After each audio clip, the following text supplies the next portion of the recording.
mengenang balapan dengan start yang aneh di MotoGP. Balapan yang dimaksud kali ini adalah MotoGP Argentina 2018.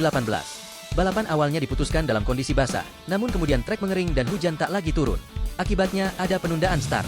Seluruh pebalap kembali ke pit dan diberi waktu 15 menit. Namun 15 menit tak cukup sehingga seluruh pembalap dihukum, kecuali Jack Miller. Karena ini Miller dapatkan keuntungan jarak saat start. Drama kembali terjadi. Sesaat sebelum start, Marquez alami kendala, motornya mati, dan coba hidupkan sendiri motornya. Ia berhasil. Balapan pun dimulai dengan Jack Miller memimpin. Kemudian balap belum selesai satu putaran, Pedrosa crash.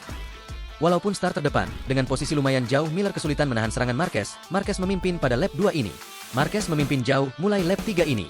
Memasuki lap 4, bendera putih berkibar, beberapa bagian trek basah. Pit lane dibuka memungkinkan pembalap berganti motor dengan setelan basah.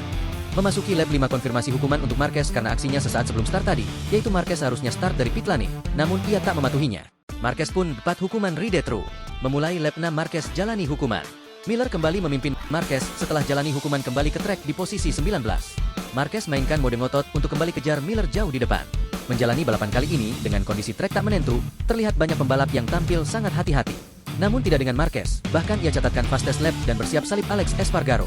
Dinilai mengganggu lajunya, Espargaro harus dilewati dengan sedikit sentuhan Marquez ke posisi 18. Lap 14, Miller, Rins, Zarco dan Crutchlow memimpin di grup depan. Memasuki lap 15, Marquez salib Morbidelli. Namun kemudian ia kembalikan posisinya karena hukuman perubahan satu posisi atas insiden dengan Espargaro tadi. Pada lap 13, Rins coba rebut posisi 1 dari Miller namun belum berhasil. Lap 14, Rins coba kembali salib Miller namun masih belum berhasil. Saat balap tersisa 9 putaran, Rins berhasil salib Miller ke posisi 1. Satu lap setelahnya Rins melakukan kesalahan. Ia melebar dan kehilangan posisi 1.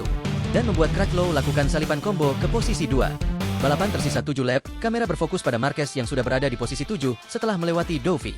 Di depan, Miller justru melebar dan membuka celah untuk Crutchlow memimpin balapan, Zarco dan Rins pun melewatinya.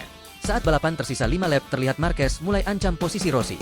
Saat balapan tersisa 4 lap, Marquez tak hanya rebut posisi 6 dari Rossi, namun ia juga berhasil gusur Rossi ke rumputan. Rossi coba lanjutkan balapan.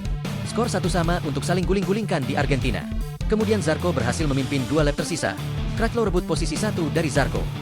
Crutchlow memimpin hingga garis finish ditemani Zarco dan Rins di podium 2 dan 3. Di belakang, posisi 5 finales direbut Marquez di 2 tikungan jelang akhir.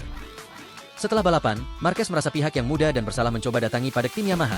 Namun Marquez mendapat respon yang kurang positif dari Pak Uccio di sana. Atas insiden dengan Rossi, Marquez harus menerima penalti 30 detik dan jadi penalti yang ketiga dalam satu balapan ini. Marquez akhirnya finish di posisi 18 di depan Rossi di posisi 19. Sebenarnya pada balapan-balapan sebelum ini Rossi dan Marquez mulai terlihat saling sapa kembali setelah Sepang 2015. Namun setelah balapan ini tensi menjadi kembali panas.